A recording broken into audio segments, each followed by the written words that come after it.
chapter 70 of verse number 70 of chapter 2 of Bhagavad Gita.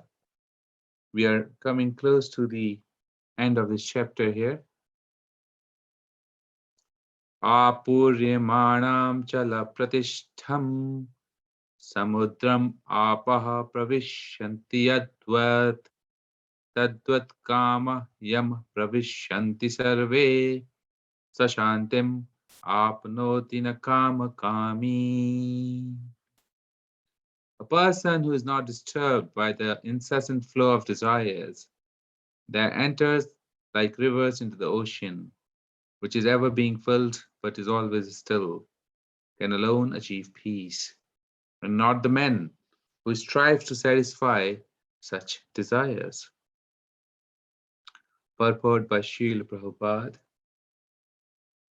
Although the vast ocean is always filled with water, it is always, especially during the rainy season, being filled with much more water.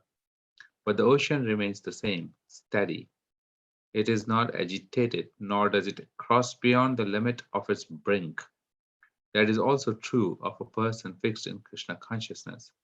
As long as one has the material body, the demands of the body for sense gratification will continue.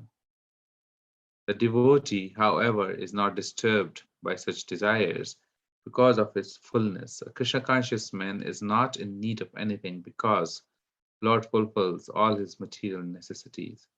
Therefore, he is like the ocean, always full in himself.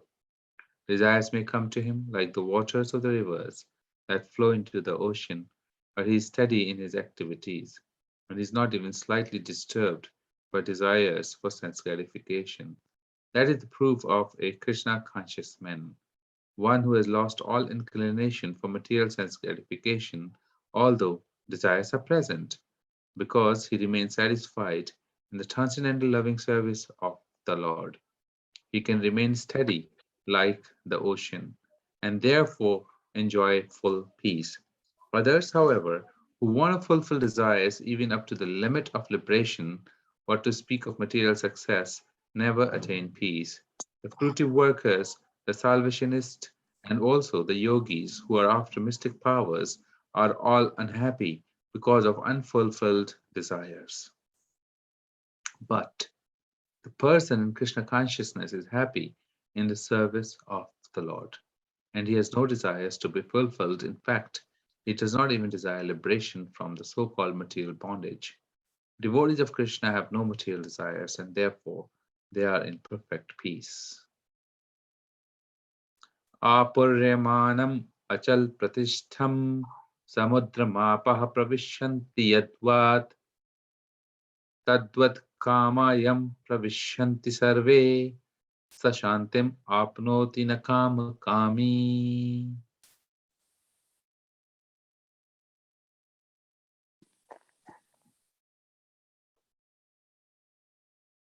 Om Agyanam Timrindasya Gyananjanashalakaya Chakshuran Militam Yena Tasmai Shri Gurve Namaha.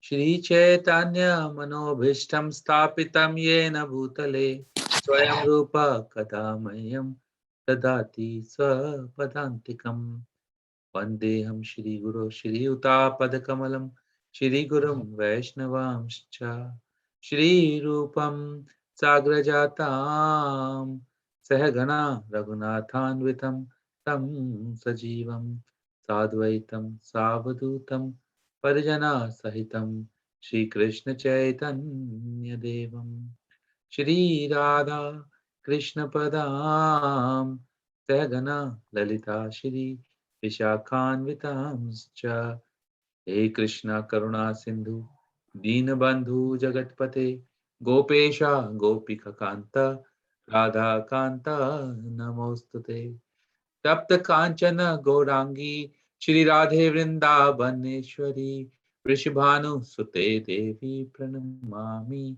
Hari Priye Vancha Kalpatarubhascha Kripa Sindhu Vacha Patitanam Pavnebhyo Vaishnavebhyo Namo Namaha.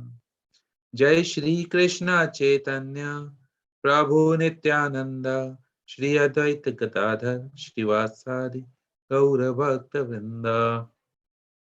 Hare Krishna, Hare Krishna, Krishna Krishna, Hare Hare, Hare Rama, Hare Rama, Rama Rama, Hare Hare. So in this verse, we are being given an insight into the reservoir of desire that we have, the mind. The function of mind is to create incessant flow of desires.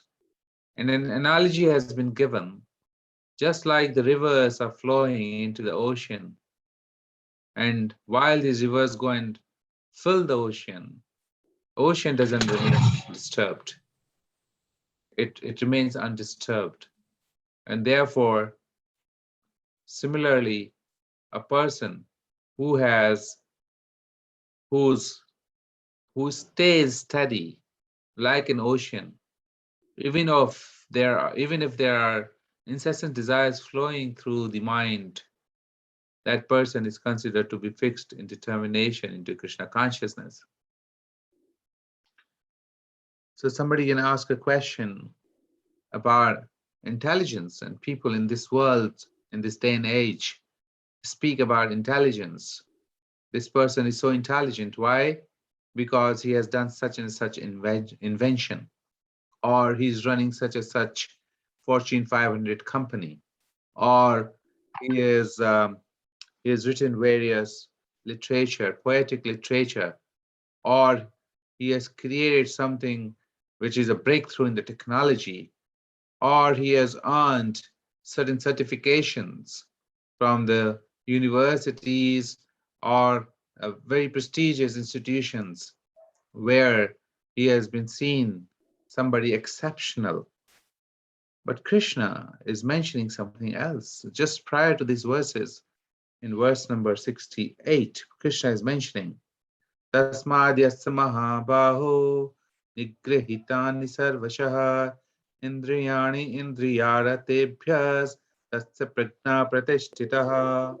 He's saying, therefore, O mighty armed Arjun, one whose senses are restrained from the sense objects is certainly of steady intelligence. So the intelligence is redefined here in a very different way. One who is completely in control of the senses is intelligence. And therefore, Srila Prabhupada has mentioned time and again Muda civilization, animal civilization, even though living entity appear to be very intelligent, but there's no sense of control of senses. There's no control of senses. Therefore, according to scriptures and injunctions of Supreme Lord, such people are not considered as intelligence because they are living life of what animals live, constantly trying to fulfill the desires through the sense objects, getting engaged into senses and drive or draw as much as pleasure that can be driven in the material constrained environment. And in such situations, Krishna is saying that one who is able to control such desires can alone achieve peace. If one has no peace in mind, there's no question of going towards spiritual life and understanding. One has to have peace. Why these people are working so hard? Because they want to have some pleasure in life.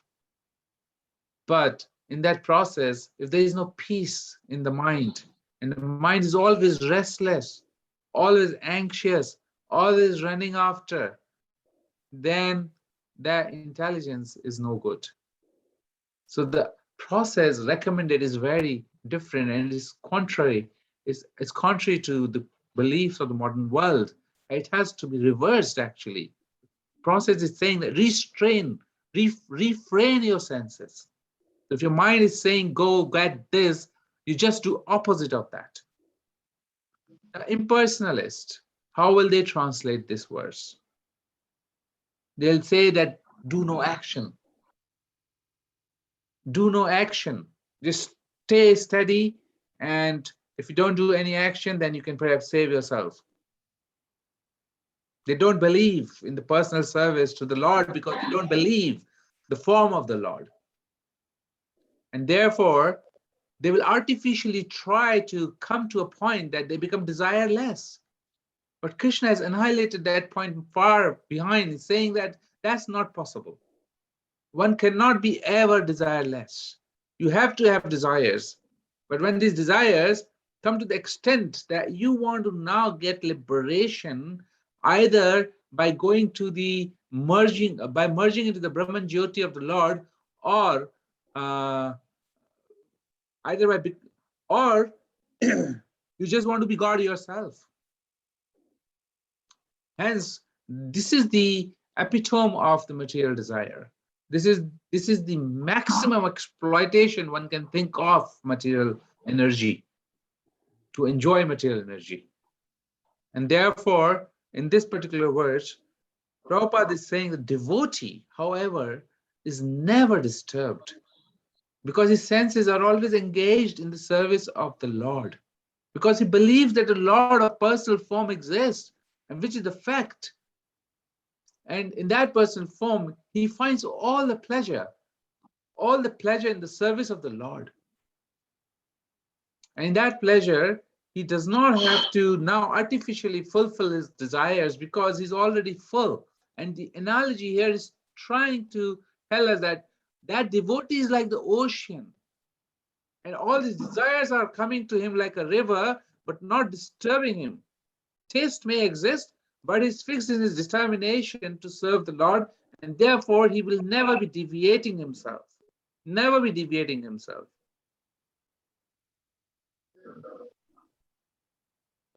So today's Srila Prabhupada's appearance day, a very holy day for all of us. And in this connection, I was just going to Leela Amrita, chapter 30, London, a dream fulfilled. So Srila Prabhupada had come to London on September 11th, 1969, and devotees gave a huge reception at Heathrow Airport. And the the reporter asked Srila Prabhupada that, is this the kind of reception you receive? And Srila Prabhupada said, I'm not worried about my reception. I'm not very fond of such receptions. I just want to know how people will give reception to this Hare Krishna movement. And that is my concern. So when Srila Prabhupada was, after the reception, driven to John Lennon estate, Prabhupada arrived before his disciples, and much after, he then met George Harrison and John Lennon, and they're having a lot of questions and answers and discussions. And Prabhupada at that time explained to them that this material world is a place of misery. He said nature is cruel. He then mentioned American President Kennedy was thought to be the most fortunate person. Happy man, honored by the world. But within a second, Prabhupada then loudly snapped his fingers. He said he was finished. So he was giving a message that this world is temporary. Then he said, now what is his position? Where is he? If life is eternal, if the living entity is eternal, then where he has gone? What is he doing? Is he happy, distressed? Is he born in America, China? Nobody can say. But it is a fact that he is eternal, he is existing. Then Srila Prabhupada spoke of the importance of music in the Vedas, because he was speaking to the top musicians of the world, the most famous musicians of the world of that time.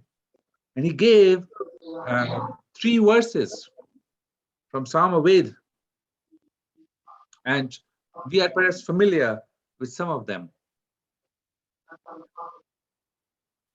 Materna Krishne parata savotava mitho abhipadayate graha vratam adanta gobhir vishitam tamishiram punah punascharvita charvananam nate vidu swartha gatim hi vishnum durashrayaye bhir arthamaninah andha yatha andher upaniyamanas te pisha tantrayamuru damni baddha naisham matistavad uru kramagraham sprashati anarthapagamo yat artha mahiyasham padarajo abhishekam nishkinchananam navranita yavat.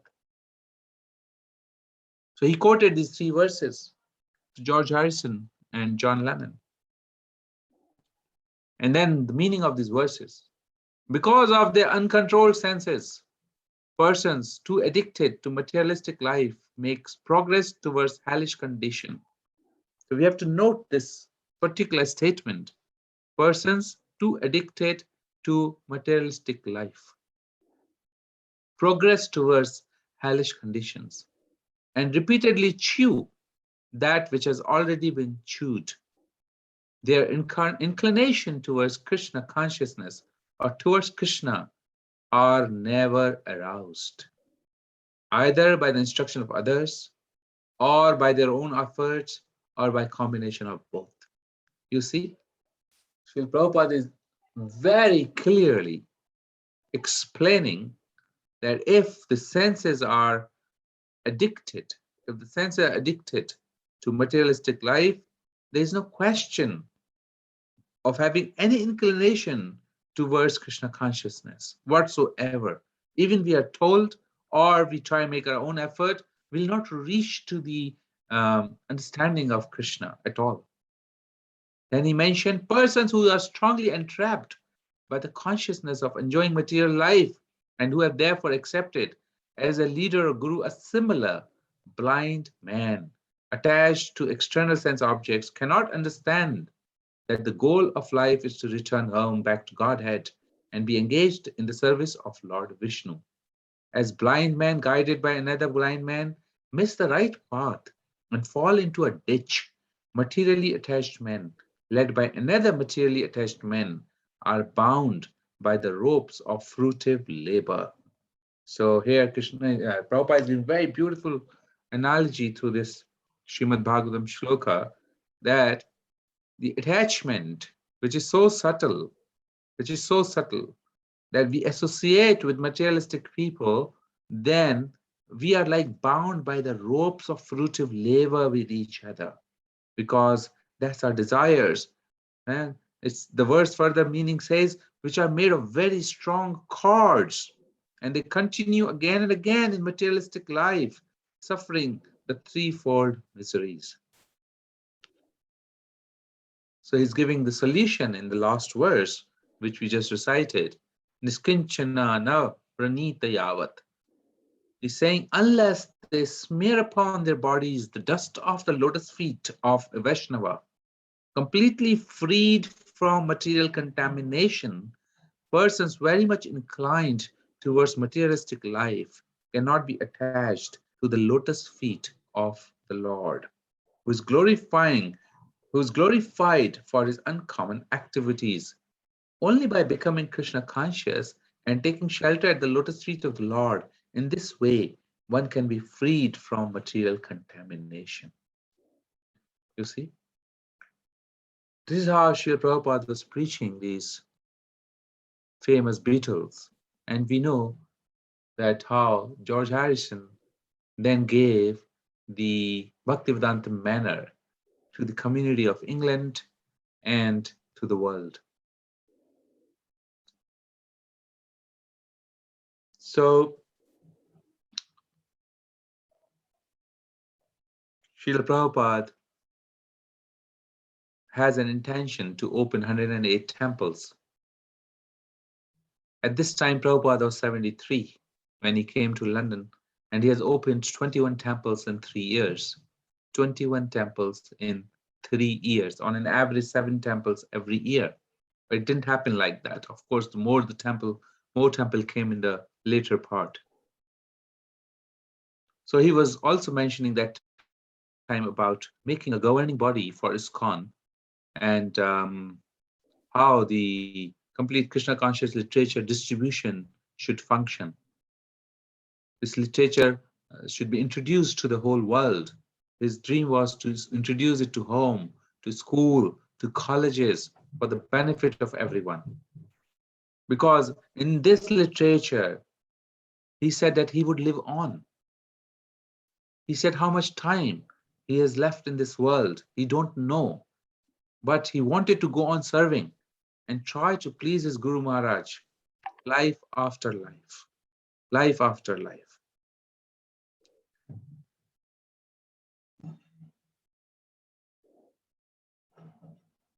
So, if you read chapter first of Lilamrita, the very opening chapter, it starts with this. It was Janmashtami, the annual celebration of the advent of Lord Krishna, 5,000 years before. And residents of Calcutta, mostly Bengalis and other Indians, also Muslims and British, were observing the festive day, moving through the city's street to visit the temples of Lord Krishna. Devout Vaishnavas, fasting until midnight, chanted Hare Krishna and heard about the birth and activities of Lord Krishna from Srimad Bhagavatam. They continued fasting, chanting, and worshipping throughout the night. Next day, which was September the 1st, 1896, in a little house in the Tollygunge suburb of Calcutta, a male child was born. Since he was born on Nanda Utsav, the day Krishna's father, Nand Maharaj, had observed a festival in honor of Krishna's birth, the boy's uncle called him Nandulal, but his father, Gaur Mohan Bey, and his mother, Rajni, named him Abhay Charan, one who is fearless, having taken shelter or at Lord Krishna's lotus feet.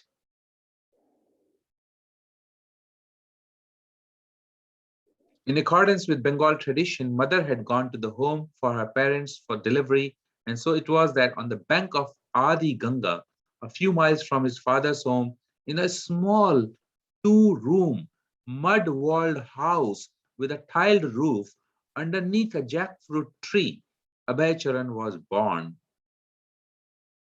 A few days later, Abhay returned with his parents to their home at 151 Harrison Road in Calcutta. At that time, an astrologer did a horoscope for the child, and the family was made jubilant by the auspicious reading. And what was the reading? The astrologer made a specific prediction. When this child will reach the age of 70, he would cross the ocean, become a great exponent of religion, and open 108 temples. So this was the prediction that was already done for Srila Prabhupada. And in one of his letters, in November 10, 1975, Srila Prabhupada wrote a letter to His Grace Madhu Disha Prabhu, who is disciple of Prabhupada. He said, "My dear Madhu Disha Swami, please accept my blessings." And letter goes on. Then he says, "As a child, when I was going to the neighboring Malik temple, I was thinking then, when will I have such a nice deity to worship? And now Krishna is so kind that I am establishing so many nice temples all over the world. Now I want that there should be established 108 temples before my death. So you think how to do it? Make some program, train up devotees. All the temples in Melbourne, London, Paris, Bombay, all are very nice. Everything is very bright and brilliant. The deity is proof of the sincere service. It is therefore the duty of GBC now to maintain these temples. Their duty is how to enthuse devotees and maintain. So this way, Srila Prabhupada gradually, in a very, very short period of time, opened 108 temples. And yet in another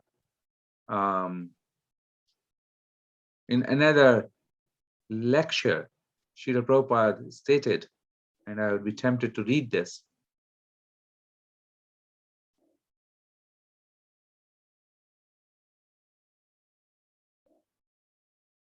That is why man mana bhavamad bhakto. He becomes a devotee and the mind is always engaged at the lotus feet of the Lord. For this, the Lord says, this kind of a person who's always thinking about me will never be in want of anything. Actually, this point, Srila Prabhupada is just making about himself. And then he says, I will look into his wants myself. Krishna, when he says, Man mana bhava mad bhakta, here Krishna is saying that I take care personally that this person is never, will never be in want of anything. I will look into his wants myself. Tesham nityabhyuktanam yogakshema vahameham. Krishna is saying yogakshema vahameham. He will never be in depreciation of anything. And then Srila Prabhupada is giving his example now. You see this beautiful discourse in which Prabhupada says, whatever necessities they have got, Krishna is giving. Here, you take it personally. And actually, you can see we have 108 temples all over the world, and each of them never less than 50 devotees, but between 200 to 300 devotees are there. So you can estimate how many devotees are there in these 108 temples. We have a temple in London, New York. We have 2 temples in London, Edinburgh, Los Angeles, Boston have our temples. We have 40 temples in America. We have temples in Australia, Canada, everywhere. You can go to any temple and you will see that there is no shortage of any kind. This is practical. This is not theory. And that we tell things that are not true. You can go to Bombay and see that although we are under so much pressure, worship and service is going on unhindered. Even if we are not allowed to build a temple, still our worship and service goes on. There is no loss for us. But the people who are obstructing will be at loss. This is definite. This is, then he says, this the Lord will never tolerate. This the Lord will never tolerate. So we can see the mood of Srila Prabhupada. You can see the mood of Srila Prabhupada. Towards the end, Srila Prabhupada wrote a letter. See this in Lilamrita, chapter 31. There, he said that now I have opened 108 temples.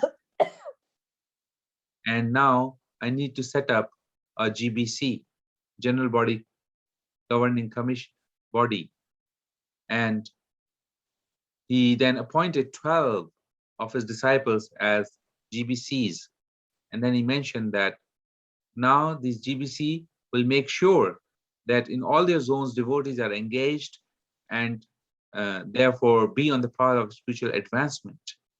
Also created legal document in which he mentioned that Bhaktivedanta Book Trust account will be used to publish my books and literature and to establish temples. So he made 2 revolutionary steps. One was establishing GBC, and other was ensuring that his Bhaktivedanta Book Trust, which is BBT, all the books that we read are coming from BBT, becomes the source of publishing his books, and distribution and literature will be in hands of the devotees in temples, and with that Lakshmi or capital temples will be established throughout the world. And that formula that Prabhupada has at that time given is continuing to work and will continue to work in the future. He said to his American disciples, I was not interested in the matters of establishing temples, but my Guru Maharaj, because my Guru Maharaj liked very much publication of books, then constructing big temples and creating some neophyte disciples. As soon as he saw that so many neophyte disciples were increasing in number, he decided to leave the world. Then he said, It is the injunctions of the Vedas. The spiritual master should not be treated as ordinary men. Even sometimes the spiritual master behaves like ordinary men. So here we can see how we have to understand the position of Srila Prabhupada. It is a duty of the disciple to accept him as a superhuman man. In the beginning, so this is a letter he's replying to. In the beginning of your letter, your comparison of the soldier and the commander is very appropriate. We are on the battlefield of Kurukshetra. On one side is Maya, other side is Krishna. So the regulative principles of battlefield, namely to abide by the order of the commander, must be followed. Otherwise, it is impossible to direct the fighting capacity of the soldiers and thus defeat the opposing elements. Kindly, therefore, take courage. Let things be rightly done so that our mission may be correctly pushed forward to come out victorious. So I wanted to share two things, but time perhaps may not be permitting us. Let's see if I can do that.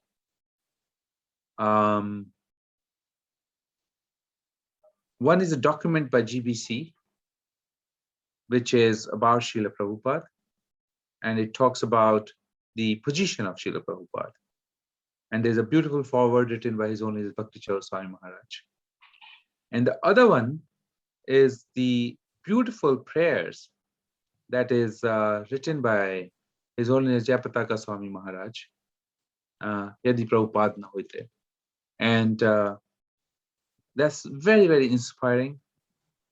I would like to just play that prayer quickly for all of us to meditate upon and to contemplate. I'll read the meaning afterwards. And let's see if I can share the screen.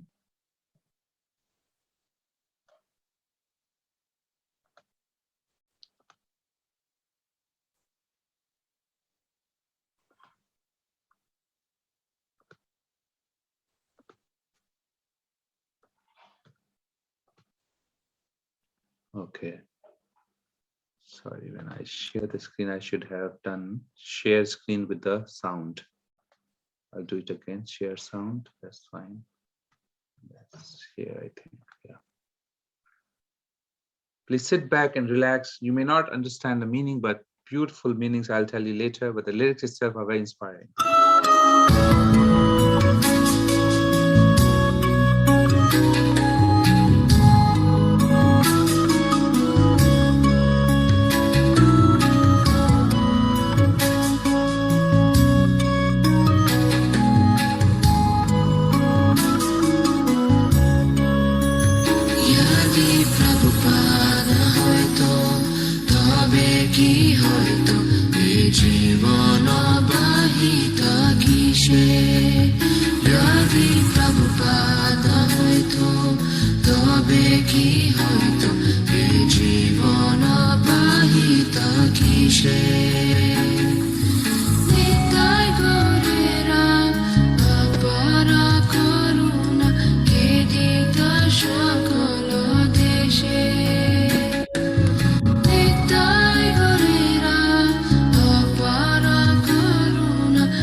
Prabhupada hoito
কি হইতো এ জীবন পাইতা কিসে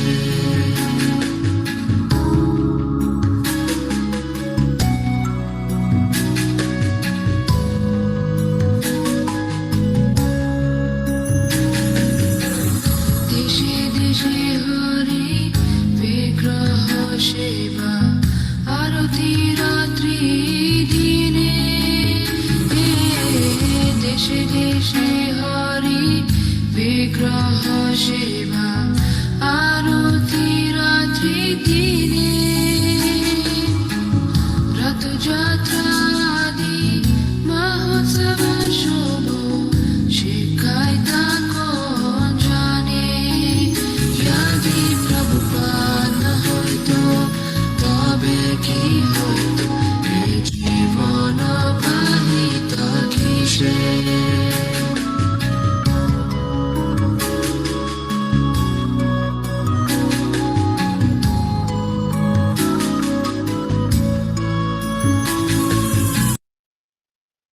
So, in the interest of time, I will just read the verses, the translation of these verses. These are very kindly produced for us by His Holiness Jayapataka Swami Maharaj. And it just gives me good goosebumps of thinking life if Srila Prabhupada wasn't there. What would have been doing? So let's see how Jayapataka Maharaj has expressed this in glorification of Srila Prabhupada. If Srila Prabhupada had not come, what would have happened? How could we have passed our lives? Who else would have distributed the unlimited mercy of Lord Nityananda and Lord Gauranga all over the world? Which other compassionate person would have endeavored to deliver the miscreants, sinful, impersonalistic, and voidistic people in the West? Who else would have come to distribute Harinam to them? Who else would have come forward to transform them into civilized human beings? Who else would have taught them how to worship the deity form of Lord Hari day and night with Arti, Kirtan, and how to conduct Rath Yatra all over the world and other grand festivals? Bhagavad Gita, Srimad Bhagavatam, Chaitanya Charitamrita contain the essence of the nectarian mallows of love of Godhead. Who else would have explained these scriptures so clearly and beautifully? Who else would have tolerated all difficulties and distributed Harinam with a pleasant heart? Who would have given us the dham such as Mayapur, Vrindavan, Jagannath Puri? The teachings of Chaitanya Mahaprabhu constitute the greatest and most auspicious treasure. Who else would have engaged us in constantly practicing and preaching it? Shri Shri Nitai Gaur are desire trees of love of Godhead. Desiring a drop of their mercy, Jayapataka's heart incessantly takes shelter of your divine grace. So it's beautiful prayers in your spare time. You can go to YouTube and you can hear them. These verses, I'm sure many of you must be doing that. It's already 40 past. I want to read one forward. Maybe it will take me around 7-8 minutes. But this is very, very important for this day that we must read this particular forward. And I'll try to share my screen. Let me just locate where the forward is.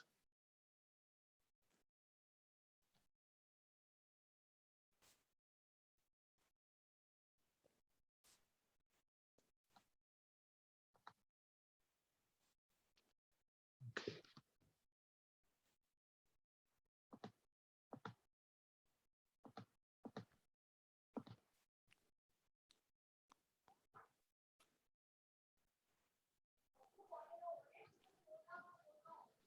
Just a sec. I'm still trying to locate it. Just be with me.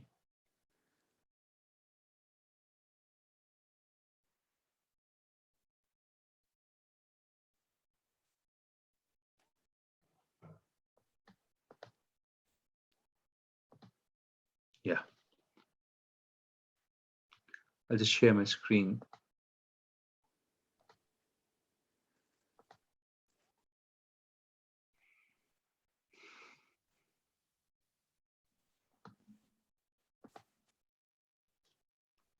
So this is a book published, or a complete policy, a booklet published by GBC with the name Srila Prabhupada, the founder Acharya of ISKCON. And I recommend that all of us go through this book, which is authored by Ravindra Sarup Das Goswami Maharaj, one of the key disciples of Srila Prabhupada. And in this, there is a foreword by His Holiness Bhakti Charu Maharaj, and I'll just run through important points of that foreword. How Srila Prabhupada has to be center of our lives and of ISKCON life. Otherwise, we will not see what we want to see ISKCON as an organization. Okay, so sorry, this is getting a bit. Okay, so because the time is less, I'm omitting the first part, which is written by GBC. I'm just going to read the foreword by His Holiness Bhakti Charu Swami Maharaj. Srila Prabhupada was undoubtedly the personality sent by Sri Chaitanya Mahaprabhu to fulfill his prediction. I have incarnated to inaugurate the Sankirtan movement. I will deliver all the fallen souls of this world. In every town and village of the world, the chanting of my Nam Sankirtan movement will spread. Quote from Chaitanya Bhagavat Anta Leela, Antya 4, 120, 126. To understand Srila Prabhupada's unique role in Gaudiya perspective, we must journey back in time and gain historical insight of how Chaitanya Mahaprabhu's plan to fulfill his prediction is gradually unfolding. Upon his return from Gaya, Chaitanya Mahaprabhu began his Nam Sankirtan mission, and in distributing Nama Prema, he and his associates did not consider who was a fit candidate and who was not, nor were such distribution should or should not take place. They made no conditions. Wherever they got the opportunity, members of the Panchatattva distributed love of Godhead. Quote from Chaitanya Charitamrita Adi Leela 723.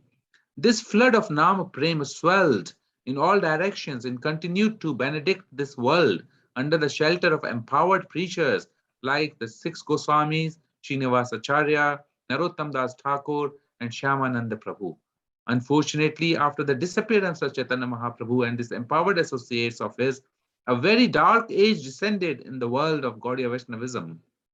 By Kali's influence, many up-sampradayas, deviant sects, totally eclipsed Chaitanya Mahaprabhu's pure presentation of Krishna consciousness with their unscrupulous materialistic doctrines and practices. And they did that in his name.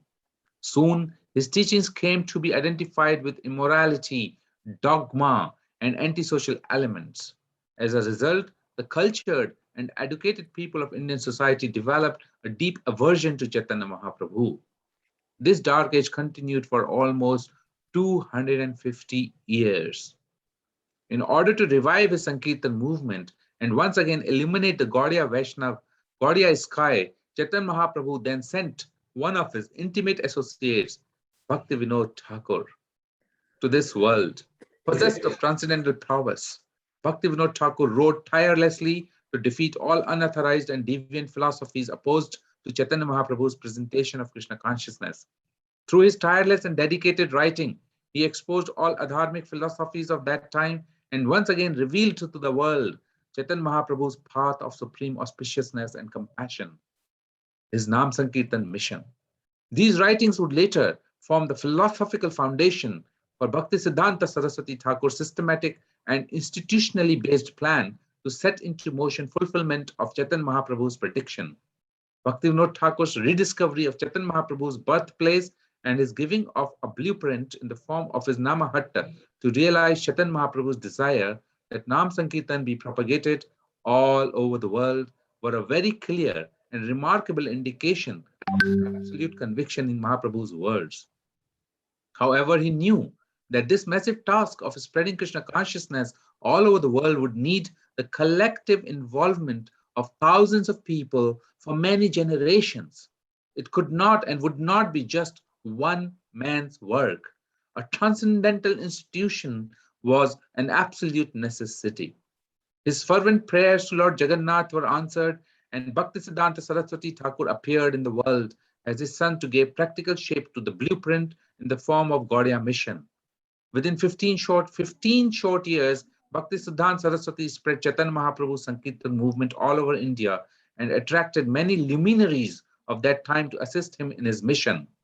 64 mathas dedicated to propagating Chaitanya Mahaprabhu's teachings were established in India during this time. Bhaktisiddhanta Saraswati Thakur recognized the importance of the institution for continuing vigorous preaching after his departure from this world. He emphatically and very openly instructed his leading disciples that Gaudiya mission be managed and maintained by governing body. Surprisingly, he did not nominate anyone as his spiritual successor. He left his world on first journey, 1937, on 1st January 1937, and almost immediately dissension and quarrel arose within Gaudiya mission. Very soon, the institution, which had always been known the pure and bold preaching of Chaitanya Mahaprabhu's teaching, became famous for its embroiled fractions and court cases. Two contending factions fought for acharyaship, and many senior disciples left the institution in disgust. The unified entity of Gaudiya mission as an all-India entity consisting of many centers, several press, thousands of devotees working cooperatively under unified leadership ceased to exist. Illusions of proprietorship and prestige eclipsed Srila Bhaktisiddhanta Saraswati Thakur's order and his mission to develop a worldwide movement for propagating Chaitanya Mahaprabhu's teaching came to a grinding halt. Our Srila Prabhupada, his divine grace, A.C. Bhaktivedanta Swami, was heartbroken by this tragic turn of events, but it was very evident from his activities that he perfectly understood his spiritual master's heart and mission. As soon as a few New York followers took his message to heart, he legally incorporated his institution, which he named it as International Society for Krishna Consciousness, and also legally stated its seven purpose. This all happened as early as in 1966. Second, to continue Chaitanya Mahaprabhu's mission and secure ISKCON's transcendental legacy, Srila Prabhupada very systematically established governing body commission and emphatically instructed his senior followers, don't make the same mistake that my god brothers made after my Guru Maharaj's disappearance.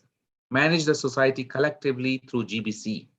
Third, to secure ISKCON as a transcendental mission with a strong philosophical and cultural base, he tirelessly and meticulously translated and commented on the most important and sublime of Sri Chaitanya Mahaprabhu's teachings in the form of Bhagavad Gita, Srimad Bhagavatam, and Chaitanya Charitamrita.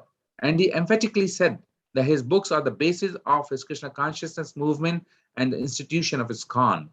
And fourth, and like his Guru Maharaj, he did not name or select a successor for his ISKCON. Rather, he wanted his disciples to collectively manage the institution through a governing body. When I was Srila Prabhupada's personal servant, I noted many times he would insist that on any printed material, the title Founder Acharya and his full name be printed under society's name of ISKCON. I was very immature and inexperienced at that time and often wondered, Srila Prabhupada is such a humble and exalted Vaishnava. Why is he so persistently insisting on this? I did not ever openly express this to Srila Prabhupada, but it continued to perplex me. But slowly, by his divine grace, in due course of time, I began to understand his intent. The phrase Founder Acharya is not just a title, but a transcendental system intended to protect, preserve, and give longevity to an institution dedicated to the mass liberation of conditioned souls all over the world in this dark, abysmal age of Kali. Great Vaishnava stalwarts like Madhavacharya, Sri Ramanujacharya successfully implemented this system. Obviously, full implementation of this system in ISKCON is crucial to the successful fulfillment of Chaitanya Mahaprabhu's prediction. I shared this realization with a number of my senior God brothers, and we were enlivened to find that Srila Prabhupada has blessed them with the same insight. Then he goes on about how he has come to writing this forward. He's concluding, we humbly seek your kind and active support in implementing the next important step in Chaitanya Mahaprabhu's plan to flood the entire world with Krishna Prem, to finally, to firmly, and very practically establish Srila Prabhupada as the founder Acharya of ISKCON for all time. Yours in the service of Srila Prabhupada, Bhakti Charu Swami, Vrindavan, India, November 2013. So I have read this document, and if you read further, it is so enlivening, so enlightening. I would recommend serious devotees who want to understand Srila Prabhupada's position in ISKCON to please read this document. This document is called Founder Acharya, and you might find it at GBC website, or if you can't, I'm very happy to share this document with all of you. So on this day of Srila Prabhupada's appearance, all those who are present here, Vaishnavas, we can pray to Srila Prabhupada. I'm sure you were all submerged in hearing Prabhupada's glorification through the day, all the Vyasa Puja offerings and celebrations. And towards the closing of the day, we can again pray to Srila Prabhupada that, hey, oh Srila Prabhupada, please, somehow or the other, keep us under your lotus feet, keep us under the shelter of your lotus feet, and kindly engage us in spreading this Krishna conscious movement for the pleasure of yourself and for the pleasure of Bhakti Siddhanta Saraswati Maharaj, Bhakti Vinod Thakur, our entire Acharya Parampara system, and ultimately for the pleasure of Lord Chaitanya and Lord Nityananda and Srila Haridas Thakur and all the Pancha Tattva. So this way, if we pray in our hearts, and if we are sincere, and if we are following the promises that we have made to Srila Prabhupada, as he has mentioned in his letters and readings that I read today, if we continue with this determination and engage our senses in the service of spreading this movement and in the service of Vaishnavas who do not have these material desires anymore, we will also be progressing in that direction. And eventually, we will come out of this illusion. We'll come out of this incessant flow of desires which are developing anxieties in our hearts. We'll ultimately come out of all these anxieties and we'll become peaceful like the ocean, where the rivers are merging into the ocean and the ocean remains full in himself, because this devotee, and we will be like that devotees, that will have no such desires but only desire to engage in Krishna consciousness. And this is the perfection of life that we all are aiming at. And therefore, we can pray to Srila Prabhupada, all merciful Prabhupada, so merciful Prabhupada, that please, Prabhupada, give us this benediction to be engaged in the service. Hare Krishna. Hare Krishna. Hare Krishna. Hare Krishna. Hare Krishna. Hare Krishna. Thank you, Prabhu. Hare Krishna. Thank you, Hare Prabhuji. Krishna. Jai Prabhupada ki jai. Jai Srila Prabhupada ki jai. Hare Krishna, Hare Krishna, Krishna, Krishna Krishna, Hare Krishna, Hare, Hare Ram, Hare Ram Ram, Ram, Ram. Hare. Hare Krishna. Thank you, Hare Prabhu. Krishna. Thank you, Thank you, Prabhuji, for the wonderful class. Hare Krishna. Thank you so Thank much, you, Prabhuji. Prabhuji.